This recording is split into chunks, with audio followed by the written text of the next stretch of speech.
timu ya Tandika United.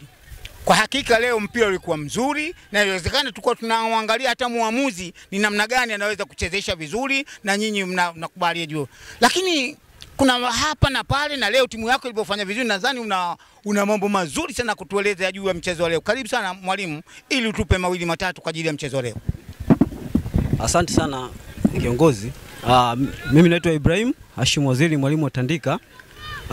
Mimi nasema nashukuru kwanza Mwenyezi Mungu ana nishani yake. Siku mvua ilionyesha kubwa ndio siku ambayo tumekuja kuangalia mabwana. Tukapata nafasi kuangalia hawa mabwana. Tulijua watatusumbua hivi kwa sababu tulishawaona na tujua mbinu zao ziko wapi.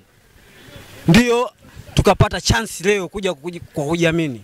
Ila tumefika uwanjani leo wamebadilika kabisa. Wamebadilika na wasifu sana, na wasifu kutuzuia sisi tusiweze kupata matokeo pointi 3 kwetu ni tunasema wamejitahidi sana. Nimewaambia wachezaji wao, nimewaambia pale nimekutana na wachezaji wao 2 3, nimewaambia nyinyi mazoezi mnafanyia wapi?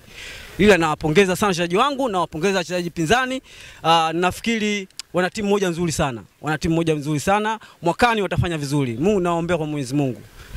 Ukiacha na hayo, hebu nielezee kidogo ni namna gani Tefa walivyoendesha ligi kwa kipindi hichi. Unaionaje kuelekea kuanza msimu wa zamani na hivi sasa? Tefa wameendeshaje ligi mpaka kufikia tamati leo? Karibu sana. Nashukuru kwa hilo.